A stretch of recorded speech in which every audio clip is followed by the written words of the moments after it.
Hey, welcome back. Business 163, Personal Finance. We're now in video number 2 of our module on budgeting.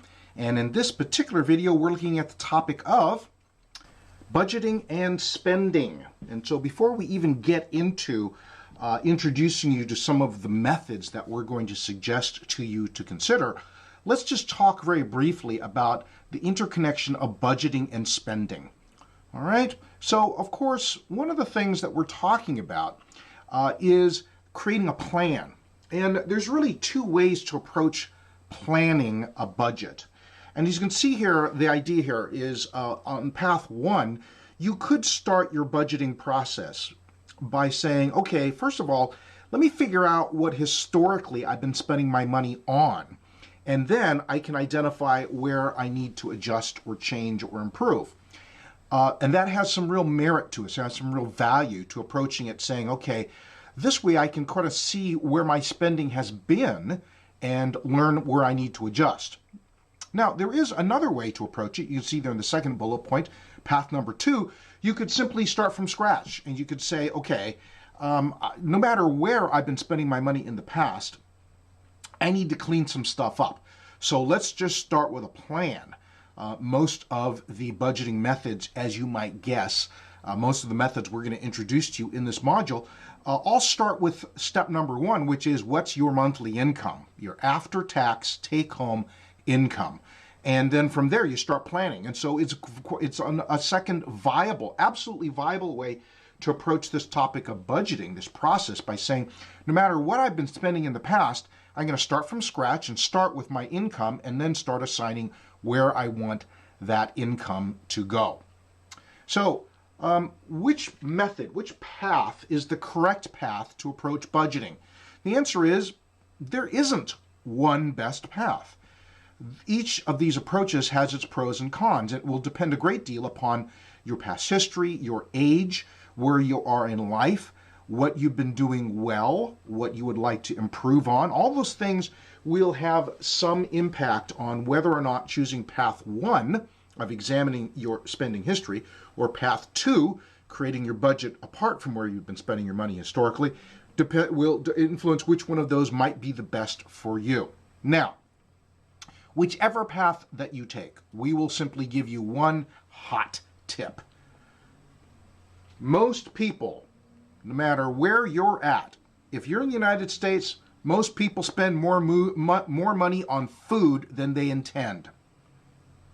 And so that's one hot tip, no matter where you start in the budgeting process. As you look at where you are spending money, just realize most people spend more money on food than they intend, either eating out or frequenting expensive restaurants. And expensive, of course, is a relative word. That's expensive relative to your income, right? Even small expenditures. It doesn't have to be eating at the fanciest 5-star Michelin-rated restaurants. It could just simply be getting coffee every week, getting fast food every week, getting a snack every week someplace, right? All that adds up. Or for some folks, it's simply deciding when they sit down at a restaurant for a meal, they're going to have a cocktail or they're going to have wine. Just realize most restaurants make the majority of their income on alcoholic beverages. That's where the real margin is.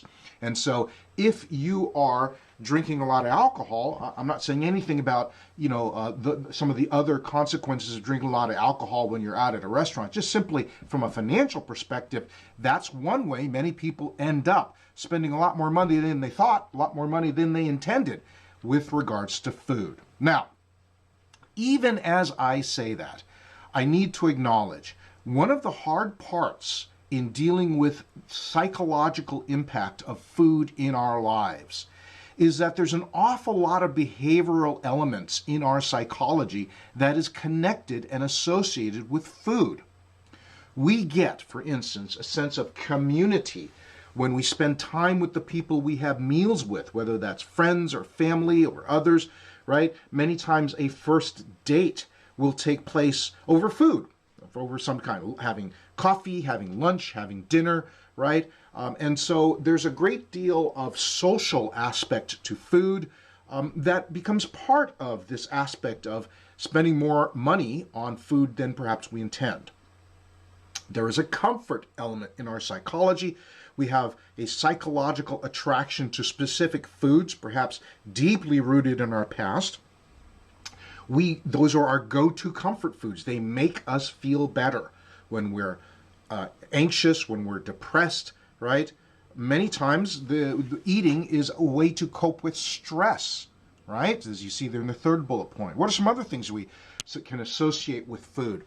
Sometimes we eat out more than perhaps it would be wise financially, is because we simply, the lives we're living, have a lack of time, and therefore we don't have the time or the resources to prepare home-cooked meals all the time. And quite frankly, for some of us, even if we have the time and the resources, we just don't know how to cook that many foods. We can cook 2 or 3 things. We're kind of sick of eating them, right? And so we spice our life up by eating out. But just realize, when we talk about budgeting and spending, this is a hot area. This is a hot button area for most of us, all right? Not all of us, but for many of us at least, all right?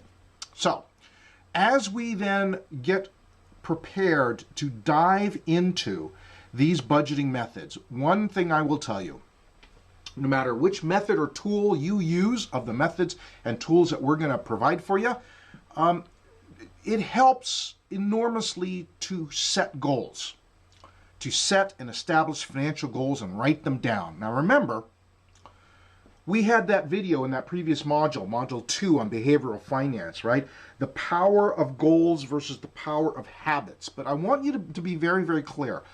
What we are saying in that module and what we are saying now is the same thing. Habits are powerful things. Goals are also powerful things, and we need to acknowledge both. We have financial habits that perhaps we need to change. We need to build and replace them with new habits. But here, especially when we talk about creating a new plan for our future spending, it is tremendously powerful to set financial goals up front. Now, returning to the slide, you can see here, having specific goals, whether that's getting out of a specific level of debt or saving for a specific purchase or expenditure, having that specific motivation, that specific goal is far better than simply trying to adhere to a vague notion of adulting. This is what responsible people do. No, having specific written goals provides stronger motivation to stay on track.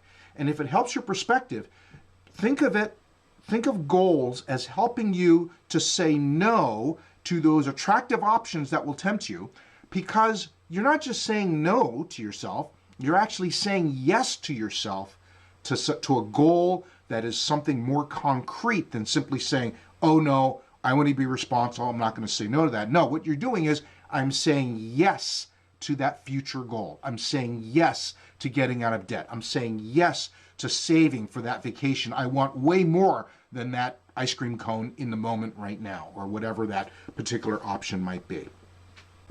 So I hope that's helpful. Again, this is just sort of helpful foundational advice as we get started with this topic of budgeting. I hope that this will be useful to you. We'll see you in the next video.